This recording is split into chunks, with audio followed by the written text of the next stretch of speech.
우리 시간에 한 가지 더 같이 기도했으면 좋겠습니다.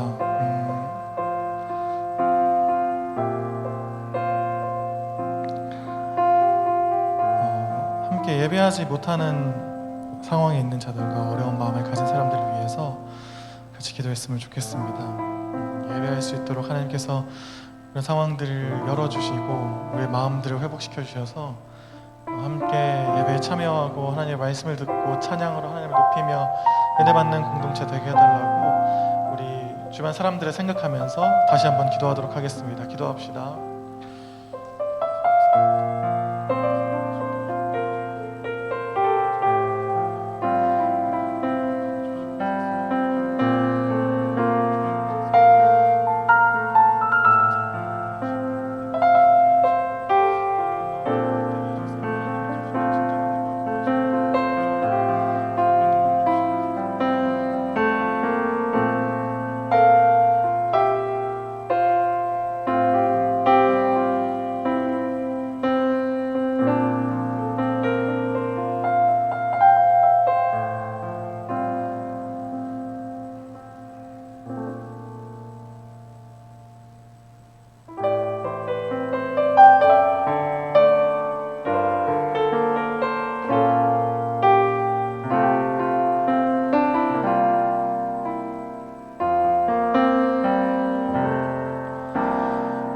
세상을 살아가는 동안에 나의 힘을 의지할 수 없으니 기도하고 낙심하지 말 것을 주께서 참 소망이 되심이라. 이 세상을 살아가는 동안에 이 세상을 살아가는 동안에 나의 힘을 의지할 수 없으니 기도하고 낙심하지 말 것을 주께서 참 소망이 되심이라.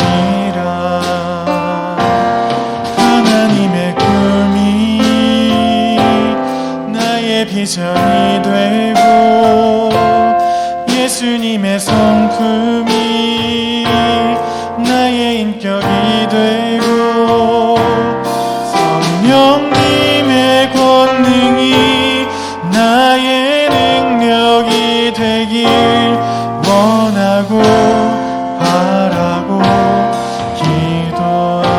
기도합니다. 주의 길을 걸어가는 동안에 주의 길을 걸어가는 동안에 세상의 것 의지할 수 없으니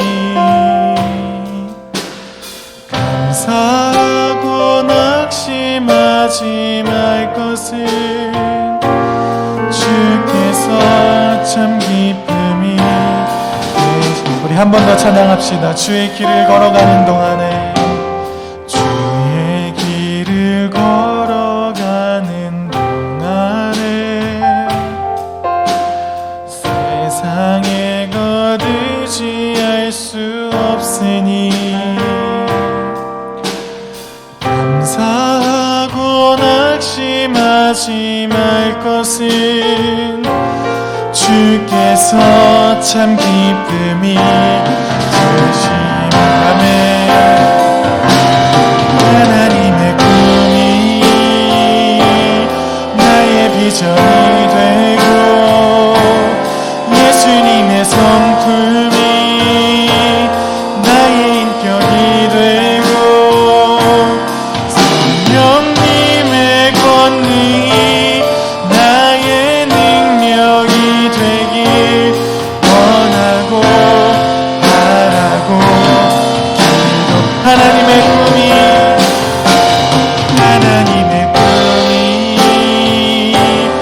나의 비전이 되고 예수님의 성품이 나의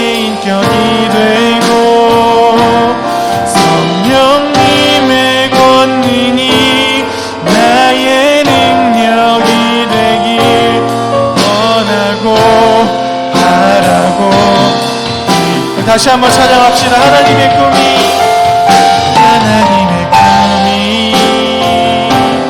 나의 비전이 되고 예수님의 성품이 나의 인격이 되고 성령님의 권능이 나의 능력이 되길 원하고 바라고 기도합니다.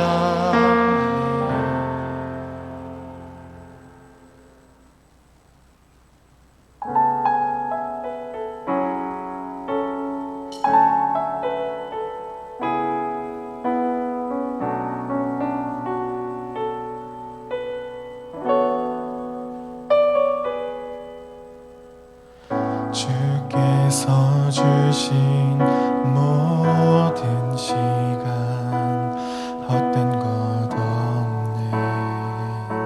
그 어느 것도 주의 뜻 알기 어려워도 이유 있음을 알기 원해. 나의 모든 걸음이 주님 안에 있기에 주의 이야기 되네. 내 안의 한계를 넘어 일하시는 주 크신 주의 인해 내 삶을 이끄시네. 인생의 처음과 끝을 주관하시니 모든 삶 주님께 맡기네.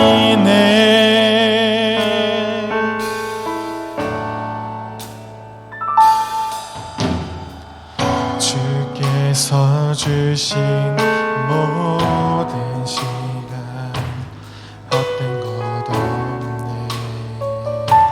그 어느 것도 주의 뜻 알기 어려워도 이유 있음을 알기 원해.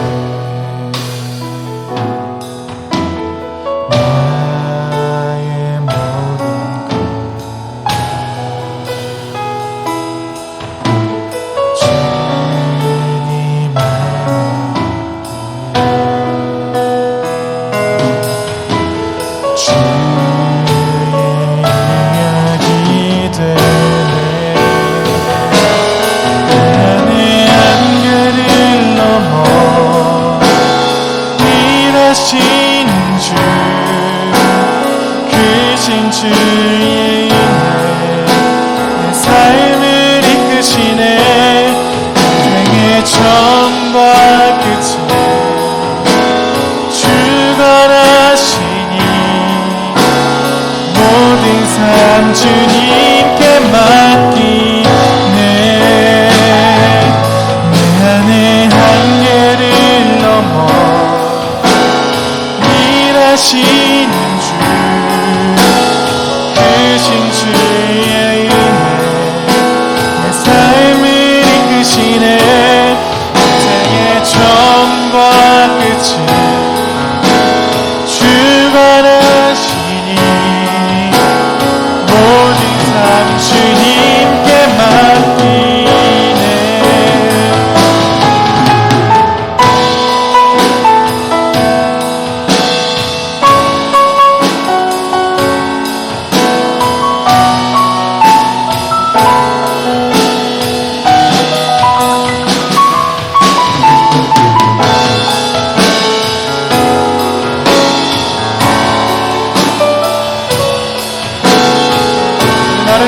하나님을 한 번 더 찬양하기 원합니다. 내 안의 한계를 넘어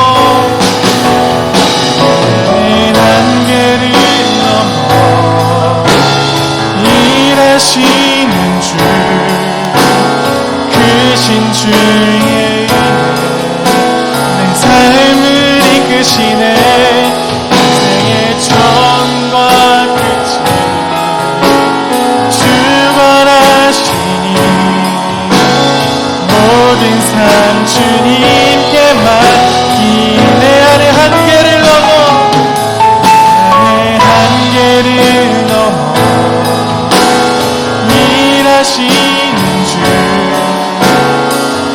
주신 주의 은혜 내 삶을 이끄시네 인생의 처음과 끝을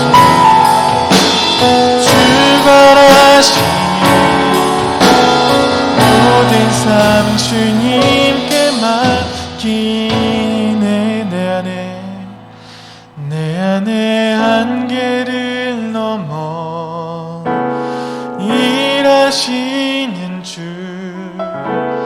크신 주의 은혜 내 삶을 이끄시네 인생의 처음과 끝을 주관하시니 모든 삶 주님께 맡기네. 아멘. 기도하면서 예배를 준비하도록 하겠습니다.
사랑의 하나님, 주님을 만나기 원합니다. 주님의 뜻을 찾기 원합니다. 주님을 예배하기 원합니다. 그래서 주님의 자녀들 이 시간 저 앞에 나왔습니다. 비록 영상이지만 우리가 있는 곳에서 주님께 예배드리기 위해 우리의 모든 것 다 바쳐 주님께 드립니다. 주님 함께하여 주시고 주님의 뜻이 무엇인지 깨달아 아는 귀한 시간 되게 하여 주시옵소서. 우리의 찬양을 받아주시고 이 찬양의 고백을 통해 우리 마음 가운데 주님의 사랑이 가득 넘쳐나게 주님 함께하여 주시옵소서. 우리는 비록 작지만 주님의 손에 쓰임받을 때 귀하게 쓰임받을 줄 믿습니다. 주님, 우리들 한 영혼 한 영혼을 찾아와 주시고 주님께서 세워주시고 주님의 귀한 손에 사용하여 주시옵소서. 예배드리는 모든 시간 가운데 주님께서 동행하여 주시고 그 크신 은혜로 함께하여 주시옵소서. 예수님의 이름으로 기도드립니다. 아멘. 말씀 보시겠습니다. 오늘 말씀은 갈라디아서 1장 11절에서 24절까지의 말씀입니다. 갈라디아서 1장 11절에서 24절까지의 말씀 한 절씩 교독하겠습니다. 제가 먼저 읽겠습니다. 잘 따라와 주세요. 형제들아, 내가 너희에게 알게 하노니 내가 전한 복음은 사람의 뜻을 따라 된 것이 아니니라. 이는 내가 사람에게서 받은 것도 아니요 배운 것도 아니요 오직 예수 그리스도의 계시로 말미암은 것이라. 내가 이전에 유대교에 있을 때에 행한 일을 너희가 들었거니와 하나님의 교회를 심히 박해하여 멸하고 내가 내 동족 중 여러 연갑자보다 유대교를 지나치게 믿어 내 조상의 전통에 대하여 더욱 열심히 있었으나 그러나 내 어머니의 태로부터 나를 택정하시고 그의 은혜로 나를 부르신 이가 그의 아들을 이방에 전하기 위하여 그를 내 속에 나타내시기를 기뻐하셨을 때에 내가 곧 혈육과 의논하지 아니하고 또 나보다 먼저 사도된 자들을 만나려고 예루살렘으로 가지 아니하고 아라비아로 갔다가 다시 다메섹으로 돌아갔노라. 그 외에 3년 만에 내가 게바를 방문하려고 예루살렘에 올라가서 그와 함께 15일을 머문 동안 주의 형제 야고보 외에 다른 사도들을 보지 못하였노라. 보라, 내가 너희에게 쓰는 것은 하나님 앞에서 거짓말이 아니로다. 그 외에 내가 수리아와 길리기아 지방에 이르렀으나 그리스도 안에 있는 유대의 교회들이 나를 얼굴로는 알지 못하고 다만 우리를 박해하던 자가 전에 멸하려던 그 믿음을 지금 전한다함을 듣고 나로 말미암아 하나님께 영광을 돌리니라. 아멘. 여러분 반갑습니다. 2주간 특별 예배 잘 들으셨나요? 잘 참여하셨나요? 그리고 많은 은혜들 받으셨나요? 특별 예배를 통해서 들으신 그 말씀이 여러분의 마음에 새겨지고 그 말씀이 삶으로 나타내지기를 소망합니다. 오늘 함께 보신 우리 갈라디아서는 바울이 1차 전도 여행을 통해서 복음을 전했던 터키의 남쪽의 갈라디아 지역에 있는 교회들을 향해 쓰여진 말씀입니다. 바울은 회심한 후에 바나바와 함께 1차 전도여행을 떠났습니다. 이 말씀은 사도행전 13장에서 14장 말씀에 기록되어 있는데요. 한번 그림을 띄워주시겠어요? 사도 바울의 1차 전도여행 루트입니다. 그들은 바나바의 고향인 구브루로 갔다가 구브루 섬에서 전도를 마치고 터키 남쪽 갈라디아 지역 저곳으로 가서 여러 교회를 세우고 다시 안디옥으로 돌아가는 이런 전도 여정을 1차 때 행했습니다. 그런데 1차에 갔다가 돌아와서 안디옥 교회에 있은 지 얼마 되지 않아 갈라디아 지역 교회들에게 문제가 생겼습니다. 어떤 문제냐면 어떤 유대 기독교인들이 찾아와서 기존에 그들이 알고 있던 복음이 아닌 다른 복음을 가르친다는 것입니다. 그 복음은 할례를 받아야 하나님의 참된 언약의 백성이 될 수 있다라는 것이었습니다. 그 시대는 유대인들이 회심해서 기독교인이 된 자들이 많았습니다. 쉽게 생각해 보면 바울과 같은 사람, 제자들과 같은 사람들이 그런 부류라고 할 수가 있습니다. 그리고 유대인이 아닌 다른 사람들, 이방인이 예수님을 믿고 성도가 된 이방 기독교인들이 있었죠. 그래서 누가 더 주류이냐라고 따지다 보면 결국 유대인 기독교인들이 더 주류에 속했을 것입니다. 왜냐하면 기독교는 어떻게 보면 유대교로부터 시작된 것이나 마찬가지이기 때문이죠. 이런 상황에서 이방 성도들은 잘못된 그 가르침을 분별해내지 못했습니다. 게다가 유대 기독교인들은 자신들의 주장을 정당성을 찾기 위해서 바울의 사도직에 대해서 그의 권위를 낮췄습니다. 그가 예수님의 공생애에 함께하지 않았다. 그가 예수님의 십자가와 그 부활의 때에 함께하지 않았다라고 말하면서 사도의 정통성에 대해서 부정한 것입니다. 그렇게 되자 바울이 전한 복음 또한 그 신뢰성이 무너지게 되는 것이죠. 그들은 이방인이었기 때문에 구약 성경에 대해서 그리고 복음에 대해서 깊은 지식이 없었습니다. 그래서 거짓된 가르침에 대해서 흔들렸고 그 파장이 상당히 컸습니다. 많은 이들이 오직 믿음으로 구원을 얻었습니다. 그런데 구원 이전의 상태로 다시 돌아가게 된 것입니다. 우리의 구원은 유대인들이 말하는 것처럼 할례를 받아야 주어지는 것이 아니라 예수 그리스도를 믿음으로 구원을 받기 때문이죠. 오히려 할례를 받는 것은 사람들의 행위가 구원에 영향을 미친다 그렇게 여기게 되고 다시 율법주의로 돌아가게 하는, 그래서 구원에 이르지 못하게 하는 길이 되었습니다. 바울은 이것이 가장 큰 문제라고 말하고 있습니다.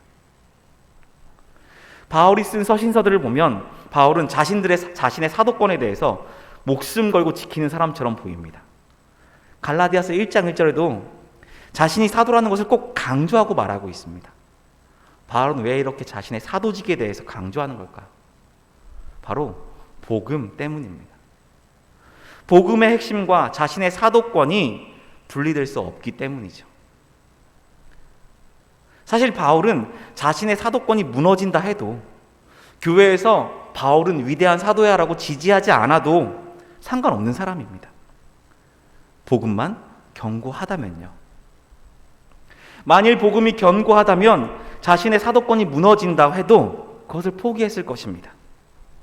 그러나 바울은 사도권이 무너지면 자신이 전했던 오직 믿음으로 구원을 받는다라는 이 신칭에 대해서 그 복음이 무너지기 때문에 그 복음을 위해서 자신의 사도권을 강조하고 방어하고 있는 것입니다. 그리고 잘못된 복음이 들어온 교회는 그 거짓된 가르침에 미혹이 되어서 성도들을 통해서 서로 간에 갈등이 일어나게 되었습니다. 유대교의 말이 맞다, 유대 그리스도인들의 말이 맞다, 아니다, 바울이 말한 복음이 맞다 라고 서로 분란이 일어나게 된 것이죠. 교회의 이런 문제는 교회를 무너뜨릴 수 있는 지경까지 되었습니다. 그래서 바울은 이 갈라디아서 말씀을 쓰면서 교회들을 향해서 강경하게 말하고 있는 것입니다. 경고하고 있는 것입니다. 바울은 복음과 그 진리를 위해서 싸움을 하고 있는 중입니다. 그래서 바울은 오늘 말씀 이전에 어떤 말씀을 하면 내가 전한 복음에 다른 복음은 없다라고 확실하게 말을 해버립니다. 우리 1장 8절의 말씀을 한번 볼까요? 1장 8절의 말씀입니다. 그러나 우리나 혹은 하늘로부터 온 천사라도 우리가 너희에게 전한 복음 외에 다른 복음을 전하면 저주를 받을지어다. 아멘. 세상의 지식은 변합니다. 이전에 옳다고 여겼던 그 지식들이 잘못된 지식이 되어서 변경되는 것이 많이 있습니다. 대표적으로 지구가 우주의 중심이라고 말했던 그 천동설이 지구가 태양계를 돈다는 지동설로 바뀐 것처럼요. 그런데 바울은 자신이 전한 복음 외에는 다른 복음이 없다라고 확신하고 있습니다. 세상의 지식이 변하는데 내가 말한 그 복음은 변하지 않는다는 것이죠. 말씀을 보면 천사가 와서 내가 말했던 복음 외에 다른 말을 하면 그것마저도 거짓말이고 그건 저주받을 일이다 라고 말합니다. 심지어 우리가, 그러니까 바울이 다시 찾아와서 내가 이전에 말했던 복음 외에 다른 복음을 말한다면 그것마저도 거짓말이다 라고 말합니다. 바울은 어떻게 이렇게 확신할 수 있을까요? 바울은 어떻게 자신이 전한 복음이 그것이 모든 복음의 기준이라고 말할 수 있는 것일까요? 오늘 말씀 11절에서 12절 말씀을 같이 한번 보시겠습니다. 형제들아, 내가 너희에게 알게 하노니 내가 전한 복음은 사람의 뜻을 따라 된 것이 아니니라. 12절, 이는 내가 사람에게서 받은 것도 아니요 배운 것도 아니요 오직 예수 그리스도의 계시로 말미암은 것이라. 아멘. 자신이 받은 복음의 시작이 무엇인지 말해주고 있죠. 자신이 말한 그 복음이 기준이 될 수밖에 없는 이유에 대해서 말하고 있는 것입니다. 내가 가지고 있는 복음은 사람으로부터 온 것이 아니다. 왜냐하면 사람에게 받은 것도 아니고 사람에게 배운 것도 아니라 오직 예수 그리스도로부터 직접 계시된 것이기 때문이다 라고 말한 것입니다. 바울의 사도직 또한 마찬가지입니다. 다른 사도들은 사람들의 인정을 받았습니다. 아, 저 사도는 예수님과 함께 있던 제자야. 아, 저 사도는 예수님의 부활 때 함께 했고 예수님에게 직접 사사받은 사도야 라고 이렇게 사람들에게 인정받았습니다. 그러나 바울은 달랐죠. 그의 사도직은 사람들로부터, 다른 사도들로부터 인정받아서 사도가 된 것이 아니라 예수 그리스도로부터 직접 사도라 인정받은 것입니다. 이처럼 그가 가지고 있는 복음 또한 다른 사도들을 통해 전달된 것이 아니고 교회의 전통에 따라서 전달된 것이 아니라 예수 그리스도로부터 직접 받았기 때문에 그 복음이 기준이다 라고 그는 확신하고 말하고 있는 것이죠. 내가 전한 복음은 예수 그리스도로부터 전해진 것이기에 내가 예수님과 함께하지 않았더라도 예수님의 십자가와 부활의 때에 내가 그곳에 같이 있지 않았다 하더라도 예수님께서 나를 찾아오셔서 나를 사도라 부르시고 나에게 복음을 전해주셨기 때문에 다른 복음은, 내가 전한 것 외에 다른 복음은 복음이 아니다 라고 확신하는 것입니다. 복음은 변함없는 진리인 것이죠. 그래서 우리가 지금 가지고 있는, 우리 안에 있는 이 복음 또한 신적인 기준, 예수 그리스도로부터 온 복음이 되는 것입니다. 이 복음은 어디서부터 시작되었나요? 이 복음은 하나님으로부터 시작된 것입니다. 태초로부터 이 세상을 창조하실 때 구원의 계획하심 속에 하나님의 섭리하심 가운데 이 복음이 흘러 우리를 찾아온 것입니다. 복음은 사람으로부터 시작되지 않았고 사람의 생각으로부터 시작되지 않았고 하나님으로부터 시작되어서 우리를 찾아오시고 우리를 부르시고 우리를 건지신 예수 그리스도를 통해서 우리에게 전달된 것입니다. 그 복음이 하나님으로부터 우리에게 주어졌기 때문에 복음을 가진 사람은 다른 사람들의 말에 휘둘리지 말아야 하는 것입니다. 복음인 진리인 그 복음 우리가 안에 가지고 있을 때에 그 복음에 대해서 가진 사람은 다른 사람들의 말에 환경에 휘둘려서는 안 되는 것입니다. 복음을 만난 사람, 복음을 지닌 사람, 복음을 전하는 사람은 환경과 사람에 휘둘려서는 안 됩니다. 우리가 가지고 있는 복음과 그 진리에 따라서 살아야 합니다. 세상 사람들은 그리스도인들을 향해서 우리를 향해서 이렇게 말합니다. 참 유별나게 산다라고 말할 때가 있죠. 어느 모임에 갔을 때 저는 교회 다닙니다. 그래서 술 마시지 않겠습니다. 라고 말했을 때 뭘 그렇게 유난을 떠냐고 말하는 그런 소리도 들어봤습니다. 제가 생각할 때도 믿음으로 살겠다는 우리가 좀 유별나 보일 때가 분명히 있습니다. 직장을 구할 때도 결혼을 할 때도 어떤 일을 하기 전에 하나님의 가치를 기준으로 살아가기 때문입니다. 그래서 코로나 때문에 예배 드리면 안 되는데 꼭 그렇게 예배 드리러 가야 되냐라고 말해도 한 주간 바쁘고 일하느라고 힘들었을 텐데 토요일날 주일날 쉬지 않고 봉사하는 게 말이 되냐라고 말을 한다 해도 우리는 그런 말에 휘둘리지 말아야 합니다. 그렇게 하는 것이 우리가 지키는 복음이고 그것이 우리가 받은 복음이고 그것이 우리가 전할 복음이기 때문입니다. 복음을 위해서는 유별나도 됩니다. 그 유별남이 하나님께는 기쁨이기 때문이죠. 13절과 14절의 말씀을 이어서 보시겠습니다. 내가 이전에 유대교에 있을 때에 행한 일을 너희가 들었거니와 하나님의 교회를 심히 박해하여 멸하고 내가 내 동족 중 여러 연갑자보다 유대교를 지나치게 믿어 내 조상의 전통에 대하여 더욱 열심히 있었으나 라고 말합니다. 바울은 복음의 신적 기원에 대해서 이야기를 하고 이제는 그 복음을 받아들이기 전에 자신이 어떤 삶을 살았는지 이야기를 합니다. 바울이 유대교에 있을 때 하나님의 교회를 심하게 박해했다라고 말합니다. 그 이유에 대해서도 그 말씀에 이야기하고 있는데요. 14절의 말씀을 보면 여러 영갑자보다 유대교를 지나치게 믿었기 때문이다. 그들보다 나는 더욱더 열심이었다라고 말하고 있습니다. 여기서 바울이 유대교를 지나치게 믿고 열심이었다는 게 문제였습니다. 그것 때문에 그는 예수 믿는 사람들을 핍박한 것입니다. 이것은 복음을 지키기 위한 열정, 그 하나님을 가치로 두고 살아가는 그 열정, 유별남과 다른 문제인 것입니다.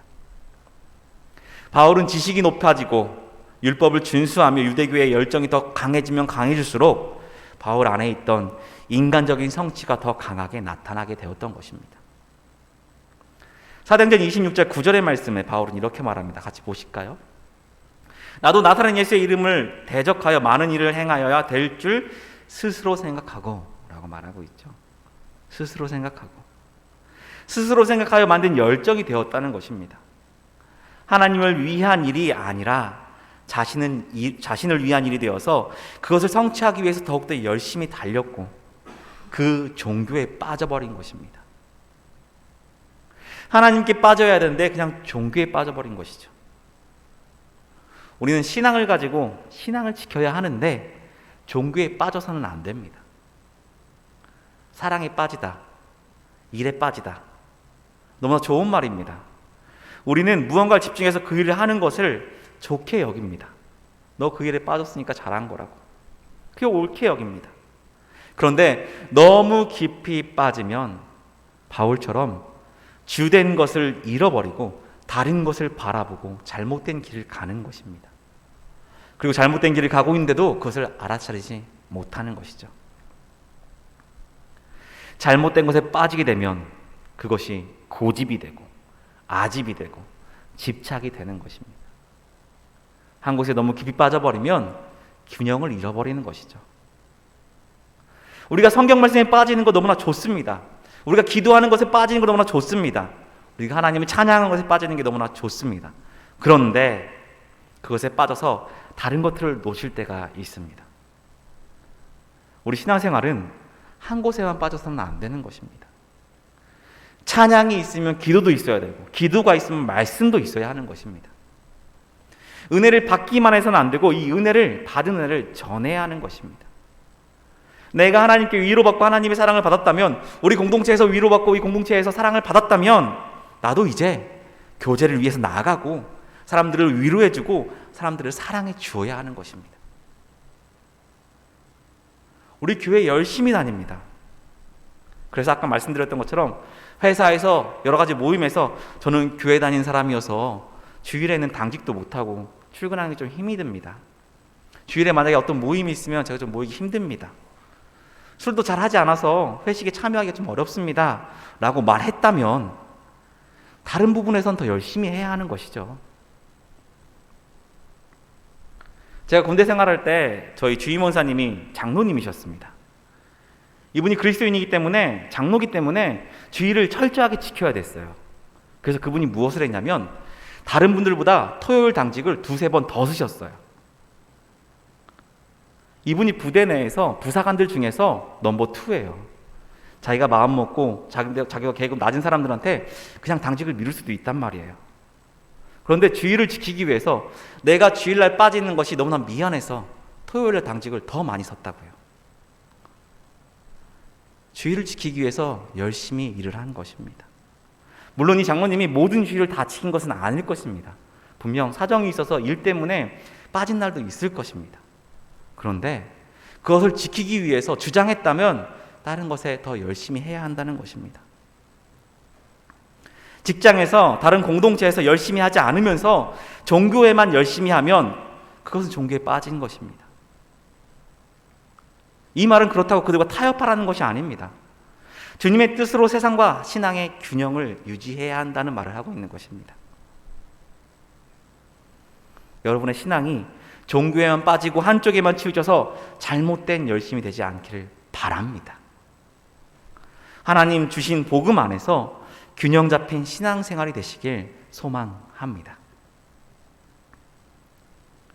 이 뒤에 말씀을 보시면 이제 바울은 자신의 회심 이후에 어떤 삶을 살았는지에 대해서 말하고 있습니다.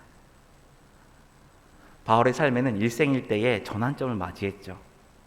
교회를 박해를 하기 위해서 다메섹에 가는 그 길에서 부활하신 예수님을 만난 것입니다. 우리 15절 말씀을 보실까요? 15절 말씀입니다. 그러나 내 어머니의 태로부터 나를 택정하시고 그의 은혜로 나를 부르시니가 라고 말합니다. 바울은 하나님께서 자기를 모태로부터 따로 세워서 은혜로 부르셨다라고 말하고 있죠. 모태로부터 택했다는 것은 구약에서 하나님께서 선지자를 부르실 때, 선지자를 택하실 때 그 말씀을 의미합니다. 마치 선지자를 하나님께서 부르신 것처럼 하나님께서 바울을 자신을 선택해서 부르셨다라는 고백을 하고 있는 것이죠. 이어서 16절 말씀도 같이 보실까요? 그의 아들을 이방에 전하기 위하여 그를 내 속에 나타내시기를 기뻐하셨을 때에 내가 곧 혈육과 의논하지 아니하고. 바울은 자신이 받은 복음에 대해서 다시 한번 이야기합니다. 내가 받은 복음은 누군가에게 받은 것이 아니라 하나님께 받은 것이다. 그 이유는 내가 이방을 향한 복음의 전도자가 되게 하기 위해서 하나님께서 미리 정하시고 택하셔서 복음을 나에게 직접 주신 것이다 라고 말합니다. 그런데 바울과 같은 이와 같은 부르심, 은혜로 부르셨다는 것은 바울이 갈라디아서를 읽고 있는 성도들에게 동일하게 너희도 하나님께서 은혜로 부르셨다라고 말한 게 있습니다. 1장 6절 말씀 한번 보실까요? 1장 6절 말씀. 그리스도의 은혜로 너희를 부르신 이를 이같이 속히 떠나 다른 복음을 따르는 것을 내가 이상하게 여기노라. 주님이 나에게 나타나서 은혜로 나를 부르신 것처럼 너희도 하나님께서 은혜로 부르셨다. 내가 받은 복음, 예수 그리스도를 통해서 받은 이 복음이 너희 안에도 있다라고 말했던 것이죠. 너희도 은혜로 복음 받았고 너희도 은혜로 선택받은 자이고 복음을 위해 보냄받은 자 되었는데 너희는 복음을 떠났다라고 책망하는 것입니다. 바울은 자신이 말했던 것처럼 유대인으로서 열심이었습니다. 지나치게 열심이었죠. 그리고 믿지는 않았지만 복음의 그 내용을 그 지식으로 알고 있었습니다. 그런데 그것이 믿어지지 않았죠. 그것이 믿어지지 않았기 때문에 그리스도인들을 핍박한 것이고 교회를 핍박한 것입니다. 예수 그리스도의 십자가와 부활이 이 복음을 믿지 못하게 하는 걸림돌이 된 것입니다. 그가 아는 십자가는 저주받은, 하나님께 저주받은 사람들이 받는 것이었고 그런 저주받은 자가 죽음에서 부활했다는 것은 있을 수가 없는 일이기 때문입니다. 그런데 그가 부활하신 예수님을 직접 만남으로 믿어지지 않았던 그 복음이 진실임을 인정하게 된 것입니다. 바울이 복음에 무릎 꿇고 그것을 인정하게 된 것은 사람의 가르침이 아닌 부활하신 예수님께서 계시하신 하나님의 은혜 때문인 것입니다. 그래서 그는 오직 믿음으로 구원을 받는다는 그 진리를 깨달아 알게 된 것이죠. 할례받은 유대교인, 그 중에서 더욱 열심히던 자신이 믿음이 없어서 예수님을 구주로 믿지 못해 구원의 삶을 살지 못했는데 예수 그리스도께서 나타나셔서 그에게 믿음을 주시고 믿게 해주셨기에 그는 하나님의 은혜로 구원을 받게 되었습니다. 그리고 너희들도 그 은혜로 구원받은 자다라고 말하고 있습니다. 그렇기 때문에 그 놀라운 구원을 받은 너희가 그 은혜를 잃어버린 것이 놀랍다라고 말하는 것이죠. 바울의 말씀, 오늘 말씀을 보면 이제 바울이 그가 예수님을 만나자마자 혈육에게 가지 않았다라고 말합니다. 그리고 예루살렘을 향해 가지 않았다라고 말하고 있습니다. 18절 말씀에 보면 뭐라고 되어 있냐면 내가 3년 만에 예루살렘에 방문했다라고 말하고 있습니다. 이전에 유대인일 때는 유대인으로 인정받기 위해서 사람들을 찾아갔습니다. 대제사장을 찾아가서 내가 유대교로서 그 일을 하기 위해서 사람들을 핍박하기 찾아가겠다. 유대인으로서 더 높은 곳에 가기 위해서 가말리엘의 문화에 들어갔고 로마의 신위권을 받았습니다. 교회를 핍박하는 데 앞장선 것이죠. 그러나 이제 사람들의 인정이 필요하지 않았습니다. 사도들의 인정 또한 필요하지 않았습니다. 그냥 하나님께만 인정받으면 되는 그런 사람이 된 것입니다. 바울은 흔들리지 않는 복음에 거하게 되었습니다. 그래서 예수님의 복음을 전달받자마자 말씀을 보면 아라비아로 가서 복음을 전하기 시작한 것입니다. 주님의 일꾼으로 하나님을 위해 일하기 시작한 것이죠. 내가 사도가 되었다. 예루살렘에 있는 사도를 찾아가서 내가 사도된 것을 인정해달라라고 하지 않았다는 것입니다. 바로 복음 전하러 아라비아로 떠났습니다. 사도, 선지자만이 하나님의 일을 하는 것이 아닙니다. 그들만 선택받은 것이 아니고 목사만, 교역자만, 리더만 선택받은 것이 아니라 우리 모두가 하나님께 선택받은 자들입니다. 그들만 하나님의 은혜로 부르신 것이 아니라 우리 모두를 하나님의 은혜로 부르셨습니다. 그 은혜로 우리에게 믿음을 주시고 그 믿음으로 우리가 하나님의 자녀가 되게 해 주셨습니다. 하나님의 부르심과 하나님의 보내심은 따로따로 오지 않습니다. 주님께서 우리를 찾아오셔서 주님의 자녀로 부르셨다면 우리를 세상으로 향해서 다시 보내신 것입니다. 복음은 태초부터 시작되어서 영원히 우리 안에 주어지는 것입니다. 그래서 복음은 흔들리지 않습니다. 변함이 없습니다. 이런 은혜의 복음을 가진 우리는 사람들에게 인정받기 위해 애쓰지 않습니다. 하나님께 인정받기 위해 하나님의 일을 위해 살아가는 것이죠. 우리 모두가 하나님의 택함 받은 복음의 전달자가 된 것을 기억하시길 바랍니다. 저와 여러분은 모두가 사명자입니다. 23절과 24절의 말씀을 또 보시겠습니다. 다만 우리를 박해하던 자가 전에 멸하려던 그 믿음을 지금 전한다함을 듣고 나로 말미암아 하나님께 영광을 돌리니라. 아멘. 사도 바울은 자신이 전하는 복음이 신적인 복음이고 이 복음이 모든 복음의 기준이지만 이전에 다른 사도들이 전했던 복음과 다른 복음이 아니다라는 것을 말하고 있습니다. 내 복음이 기준이야. 내 기준이 신적 복음이니까 이것만 따라야 돼 라고 말하는데 이 복음이 이전에 다른 사도들이 전했던 복음과 다르지 않은 복음이다 라고 말하고 있는 것이죠. 그 이유가 뭐냐면 예루살렘에 있던 사람들, 사도들, 성도들이 나로 말미암아 바울로 말미암아 하나님께 영광 돌린다라고 말하고 있는 것입니다. 바울이 엄청난 핍박자였고 엄청난 고난을 준 자였기 때문에 그가 변화되어서 복음을 전한 것, 그것도 놀랍습니다. 정말 놀라운 일이고 하나님께 영광이 된 일입니다.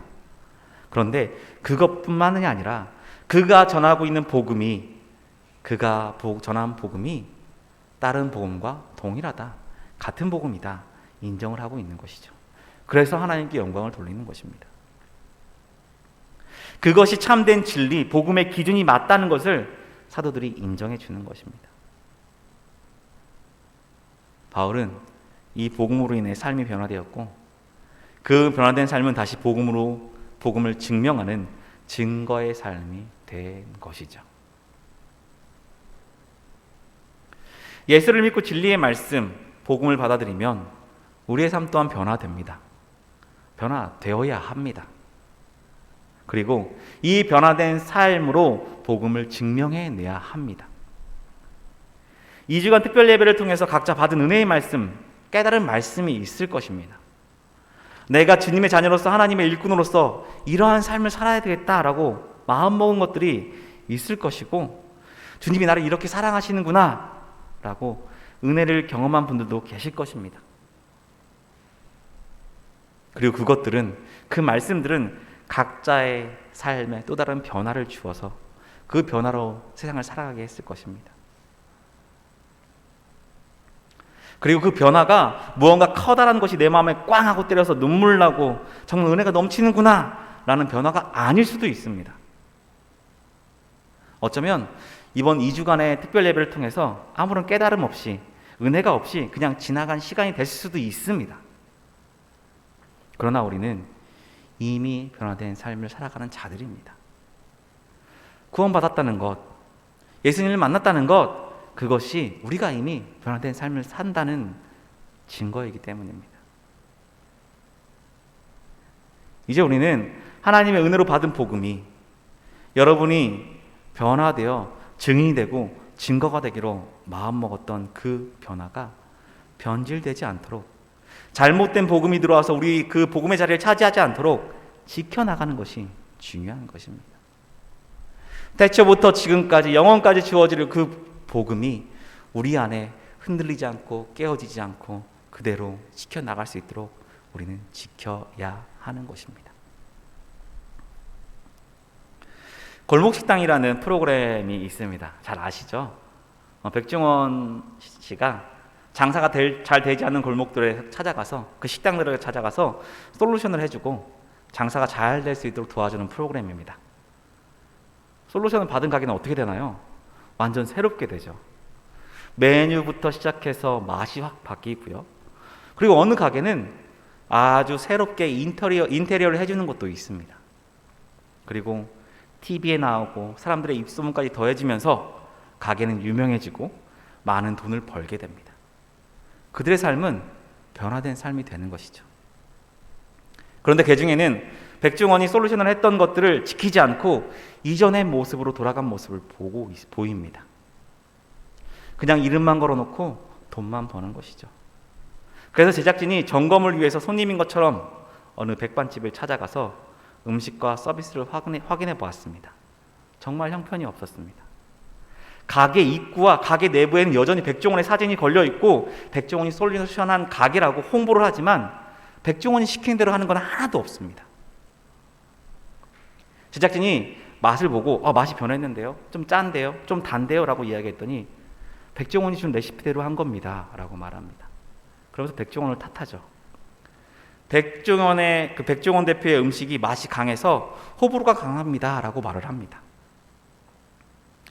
모든 이야기를 듣고 있던 백종원이 식당을 방문합니다.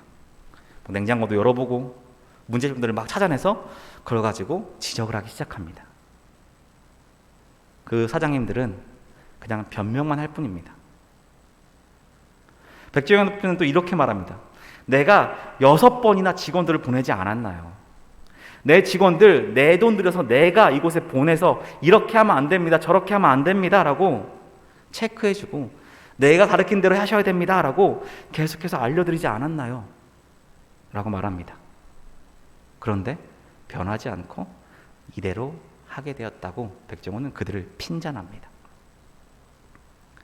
내가 언제 이렇게 하라고 했어요? 내가 시킨 대로 하지 않을 거면 뭐 하려고 내 사진을 걸어놓고 내 이름을 걸어놓고 이 식당을 운영하냐고 속상한 마음을 막 나타냅니다. 사장님은 그제서야 죄송하다고, 잘못했다고, 고치겠다라고 얘기를 합니다. 변화된 우리들, 예수님을 만나고 은혜 받아서 새로운 삶을 살게 된 우리들은 어떤가요? 오늘 말씀 24절의 말씀처럼 우리를 통해 세상의 하나님께 영광 돌릴 수 있을까요? 우리의 삶을 통해 복음이 증거되고 증명될 수 있을까요? 우리 같이 찬양하시겠습니다.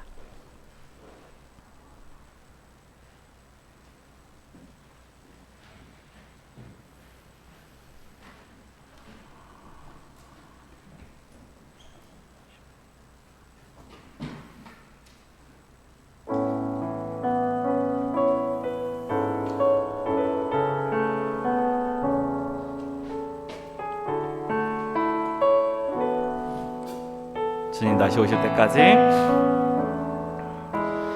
주님 다시 오실 때까지 나는 이 길을 가리라. 좁은 문 좁은 길 나의 십자가 지고 나의 가는 이 길 끝에서 나는 주님을 보리라. 영광의 내 주님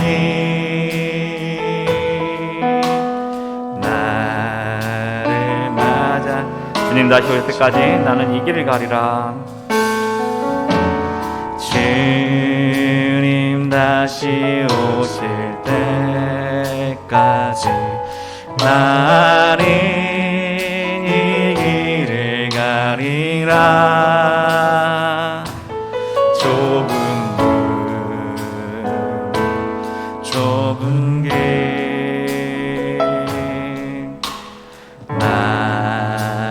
십자가 지고 나의 가는 길 끝에서 나의 가는 이 길 끝에서 나는 주님을 보리라.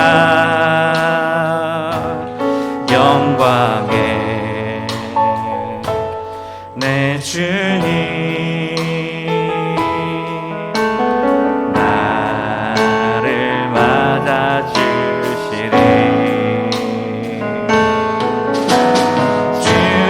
다시 오실 때까지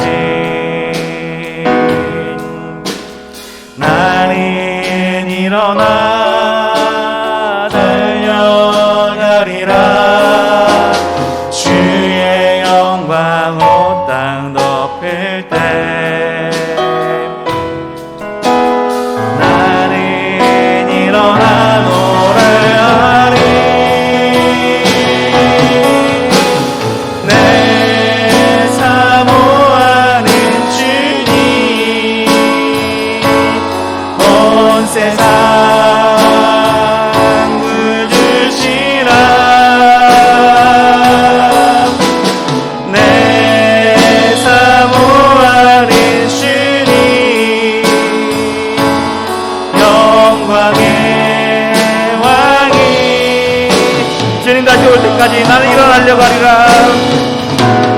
주님 다시 오실 때까지 나는 일어나 달려가리라. 주의 영광 온 땅 덮을 때 나는 일어나 노래하리. 내 사모하는 주님 온 세상 주시라. 내 사모하는 주님 영광의 왕이 내 사모하는 주님 내 사모하는 주님 온 세상 주시라. 내 사모하는 주님 영광의 왕이시라. 네, 주님은 다시 오십니다. 분명 오신다 말씀하셨습니다. 그때 우리는 우리의 삶을, 우리의 믿음을 심판받게 될 것입니다. 구원받아 변화된 우리들의 삶, 다시 변하지 않도록 믿음과 삶을 지켜나가야 합니다. 성령님의 도우심을 구해야 합니다. 성령님의 능력으로 변화된 삶을, 복음을 지켜가며 살아가야 합니다. 주님, 우리의 복음이 변하지 않게 도와주옵소서. 우리의 믿음이 흔들리지 않게 도와주옵소서. 주님, 성령님 함께 하여 주셔서 주님 오시는 그날까지 주님의 일을 위해 달려가는 주님의 자녀 되게 하여 주옵소서. 우리의 삶이 주인 대신 주님을 고백하며 모든 걸 주님께 맡기는 삶 되게 하여 주옵소서. 우리의 기도 제목까지 주여 부르시고 함께 기도하시겠습니다. 주여, 사랑의 하나님 아버지, 태초부터 시작하여서 우리를 택하여 주시고 주의 자녀 삼아주신 너무나 감사드립니다. 태초부터 시작한 그 복음이 영원까지 우리가 쓰게 하시기 너무나 감사드립니다. 아버지, 이 복음이 우리 안에 들어왔으니 우리가 변화되게 하여 주시고 우리의 삶이 아버지께 나타날 수 있게 하여 주셔서 세상을 향한 우리들의 모습이 변화되지 않게 도와주시고 우리의 복음이 변화되지 않도록 아버지 함께 하여 주셔서 주님, 아버지께 모든 것 맡기며 나아가는 입니다. 주님께서 아버지께 함께 하여서 우리 복음이 변하지 않게 도와주시고 세상을 향해 나가서 우리가 주의 자녀로서 올라갈 수 있도록 아버지 함께 하여 주셔서 주님, 하나님 아버지, 우리 주의 주님을 고백합니다. 아버지, 주의 복음 아버지 사랑하기 원합니다. 아버지 능력을 다하여 주셔서 주님, 아버지 함께 하여 주셔서 성령님 동행하시고 우리가 인정함으로써 성령님의 도우심으로 하루하루 살아갈 때 은혜가 가사될 수 있게 하시고 나가시고 아버지 함께 하여 주셔서 주님, 아버지 우리 마음에 새겨진 말씀들이 한번 삶을 나타나게 하여 주셔서 우리가 받은 애들이 끊어지는 것이 아니라 계속해서 이어지며 아버지 은혜로 살아가는 일을 들어가 주셔서 한 영혼 만나 주셔서 아버지 저희 삶 가운데 아버지 함께 하여 주셔서 주여, 아버지 도와주셔서 아버지 붙잡아 주셔서 아버지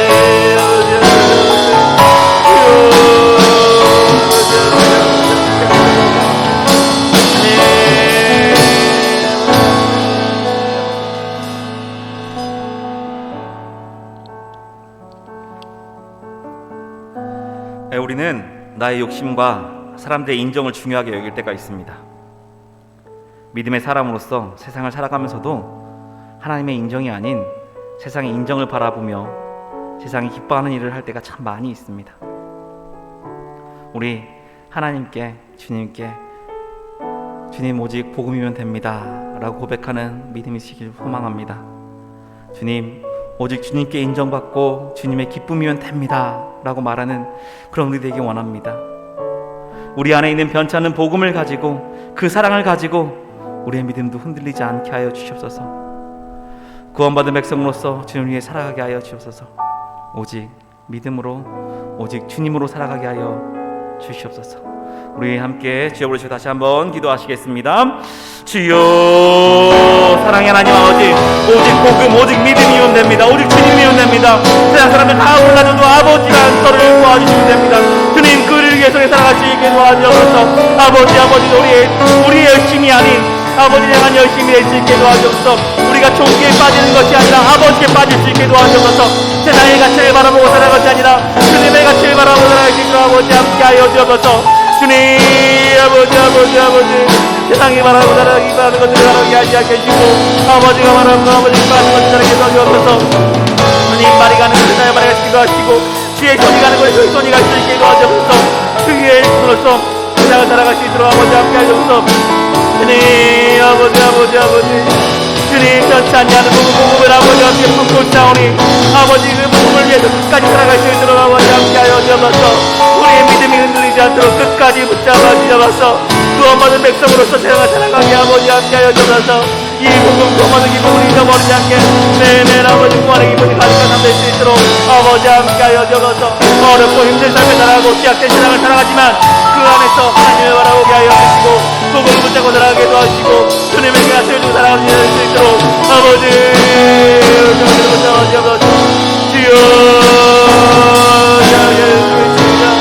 주님을 붙잡아 주시고 우리의 삶 가운데 아버지 함께하여 주옵소서.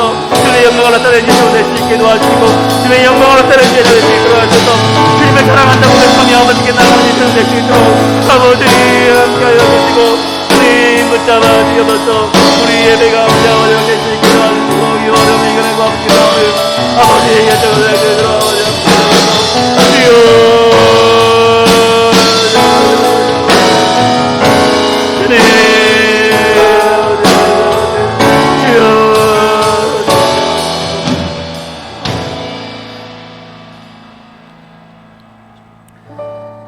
우리에게 은혜 주시기 원하시고 우리를 위해 예수 그리스도를 통해 구원해 주신 하나님 감사합니다. 오직 예수 그리스도로 구원받는 그 복음, 그 믿음이 우리 안에 새겨지게 하여 주시옵소서. 그리고 변치 않는 그 복음을 가지고 은혜로 받은 그 복음을 세상에 다시 은혜로 전할 수 있는 우리 되게 하여 주시옵소서. 우리의 마음이 변치 않게 하시고 주님이 우리를 위해 기록해 주신 말씀을 통해 성령님의 도우심을 통해 계속해서 믿음 안에 거하며 주님을 닮아가는 주님의 귀한 자녀들 되게 하여 주시옵소서. 우리의 모든 것이 주님의 것임을 고백하며 주님께 시간과 물질 여러 가지 드리는 손길들이 있습니다. 주님께서 그 마음과 정성을 받아주시고 주님의 영광이 드러나는 곳에 귀하게 쓰이게 하여 주시옵소서. 우리 청년들, 주님의 자녀들 다시 세상을 향해 나아갑니다. 매일매일의 삶을 주관하여 주시고 세상의 가치가 아닌 하나님의 뜻으로 세상을 살아가게 하여 주시옵소서. 예수님의 이름으로 기도드립니다. 아멘. 지금은 우리 주 예수 그리스도의 구원의 은혜와 우리를 사랑하신 아버지 하나님의 극진하신 사랑하심과 주님의 뜻을 따라 살고 은혜 안에 인도하시는 성령님의 동행하심이 변치 않는 복음으로 세상을 살아내 주님께 영광이 되길 소망하는 우리 청년부 위에, 각 지체 위에, 학업과 취업과 직장과 생업 위에, 각 가정의 우리 교회 위에 이제로부터 영원까지 함께 있을지어다.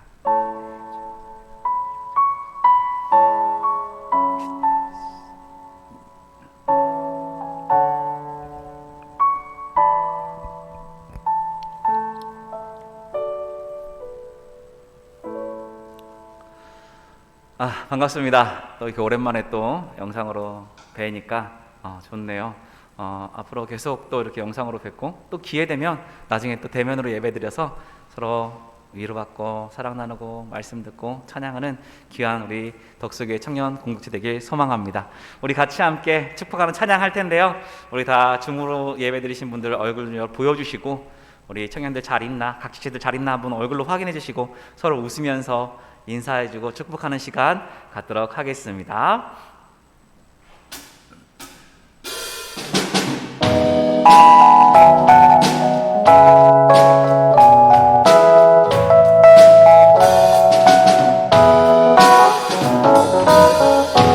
하나님의 사랑이 당신의 삶 가운데 가득하기를 축복합니다. 하나님의 은혜가 우리 가운데 가득하길 기도. 한 번 더 하겠습니다.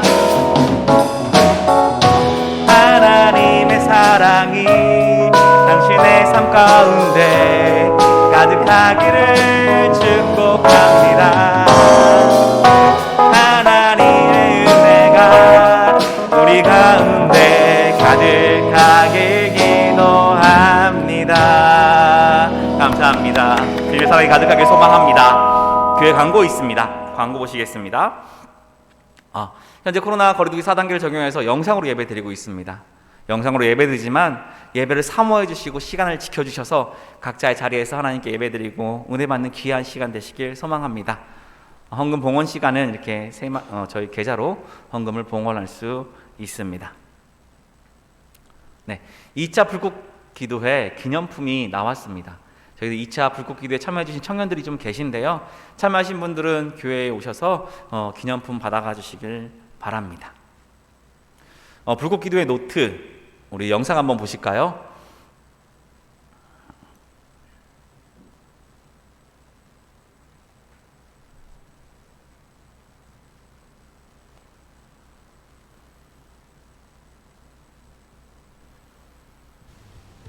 코로나로 멀어진 마음의 거리를 좁혀주는 불꽃 기도노트. 기도노트 사용법 첫 번째, 교회 로비에서 기도노트를 수령하고 집에 돌아와 기도노트에 이름을 적습니다. 이 기도노트가 6주간 우리 마음의 거리를 지켜줄 거예요. 불꽃 기도노트 사용법 두 번째, 하루 한 명 기도 제목을 나눌 사람을 정합니다. 전화 외에도 1대1 만남, 카톡 등 다양하게 연락할 수 있겠죠? 불꽃 기도노트 사용법 세 번째, 연락이나 만남 후에 들었던 내용과 대화들을 오늘의 날짜에 맞춰서 하나하나 정리해 봅니다.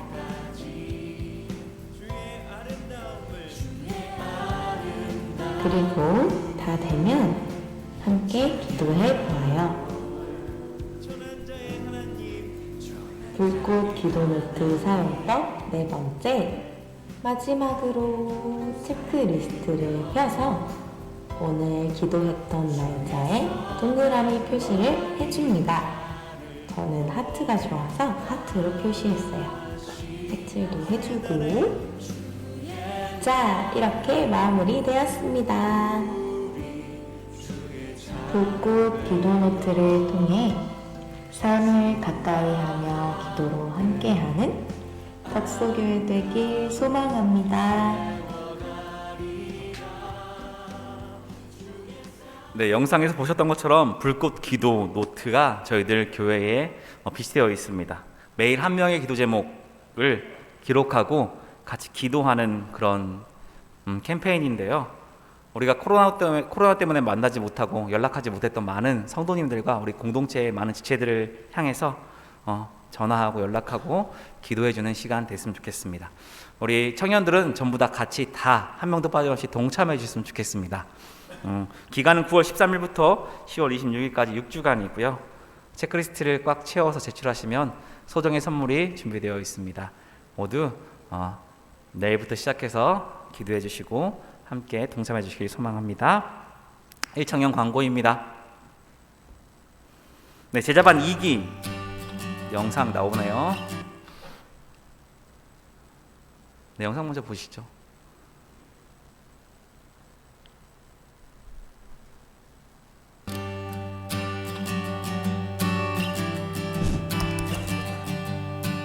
졸업 이후 생각한 제 모습이 아닌 매일 똑같은 패턴의 삶을 살고 있구나 하는 생각에 무너졌었는데 제 삶이 하나님 안에 속해 있음을 다시금 신뢰할 수 있게 되었습니다.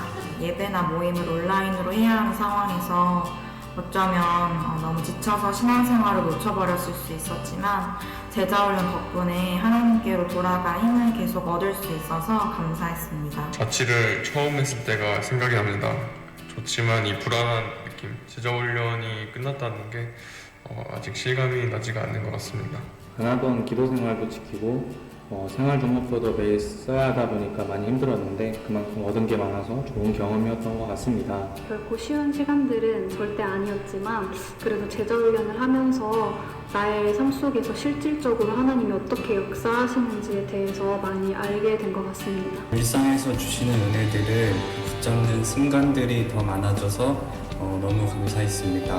불규칙한 저의 신앙 생활 패턴을 좀 규칙적이고 체계적으로 바꿀 수 있었던 점이 가장 좋았습니다. 길어지는 비대면 상황 가운데 저의 흔들리는 신앙을 지키고 더 깊게 하나님과 관계를 쌓으며 성장해 나갈 수 있었습니다. 지난 5개월 동안 학업과 삶과 병행하면서 힘들 때도 있었지만 지나고 보니 저에게 정말 유익했던 시간들이었습니다. 제가 느끼고 고백하는 하나님이 달라지는 것이 느껴져서 뿌듯하고 또 이 제자훈련을 함께 할 수 있도록 허락해 주신 하나님께 감사한 것 같습니다.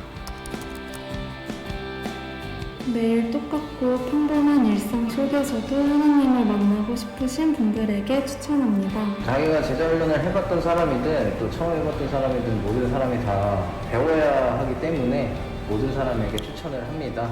다른 사람은 하나님을 어떻게 만났을까 좀 알아가고 싶고 공동체 안에서 나누면서 하나님을 많이 만나고 싶으신 분? 하나님이 계시다는 것은 알지만 하나님과 동행하는 삶을 사는 것이 힘든 분들에게, 신앙과 삶의 일치를 체험하고 싶은 사람들에게, 코로나로 무기력한 일상을 살아가는 당신에게 추천합니다.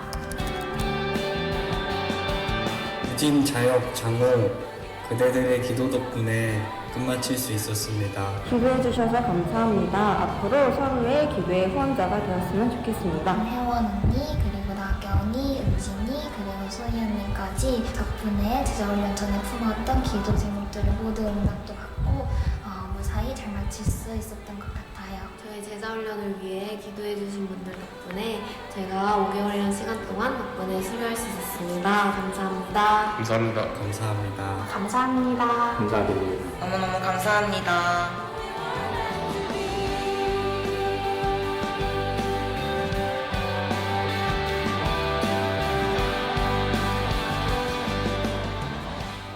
네, 3월부터 시작했었던 제자반 1기 우리 수료생들의 이 감사 영상을 여러분 보셨고요. 2기가 이제 9월 19일부터 12월 26일까지 15주간 또 진행이 됩니다. 8명 이번에 모집해서 진행을 하게 되는데요. 오늘 예배 끝나고 난 다음에 각 셀 톡방에 지원서가 배부가 될 겁니다. 여러분 기다리셨던 분들 또 망설이셨던 분들 오늘 영상 보시면서 하나님 앞에 다시 가까이 나아가는 우리 모든 청년부가 됐으면 좋겠습니다. 하나 더 광고하도록 하겠습니다. 셀 모임 오늘 줌으로 항상 하던 대로 진행이 되는데요. 오늘 예배가 끝나고 난 다음에 줌을 나가지 말아주시고 대기해 주시면은 바로 그 자리에서 소회의실을 통해서 셀 모임을 만들어 드리도록 하겠습니다. 여러분들이 다시 나갔다가 들어오는 번거로움을 줄일 수 있으니까 여러분들이 기억하셔서 우리 1청년부 그렇게 셀 모임 진행할 수 있도록 하도록 하겠습니다. 네, 2청년 광고입니다. 특별예배 은혜로 잘 마쳤습니다. 참석해 주시고 너무 감사합니다. 지난번에 광고 드렸던 것처럼 특별예배 2회에다 참석하신 분 그리고 팸원들에게 받은 은혜를 나눠주신 분들 계시면 함께 나눠주시고 팸 리더들에게 말씀해 주시길 바랍니다. 그럼 소정의 선물 드리도록 하겠습니다. 9월 큐티가 이미 배송된 걸로 알고 있습니다. 8월 달에 다 갔을 거예요. 갈라디아서 말씀과 출애굽기 말씀일 텐데 큐티책 꼭 그냥 버리지 마시고 한 페이지라도 낙서를 하든 뭘 하든 열어보시고 말씀 묵상하고 기도해서 우리 함께 은혜 받는 공동체 되길 소망합니다. 예배 후에는 줌으로 팬 모임이 있습니다. 저희는 나가셔야 돼요. 저희는 나가셔서 리더들이 열어주시는 팸으로 가셔야 됩니다. 우리 2청년은 나가셔야 됩니다. 아셨죠? 네, 나가셔서 꼭 팸에 참여해 주셔서 은혜도 나누고 삶도 나누고 그 안에서 공동체로서 하나 됨을 느끼는 귀한 시간 되길 소망합니다. 이상으로 예배 마치겠습니다. 감사합니다. 한 주간 승리하시고 평안하시기 바랍니다. 화이팅! 감사합니다.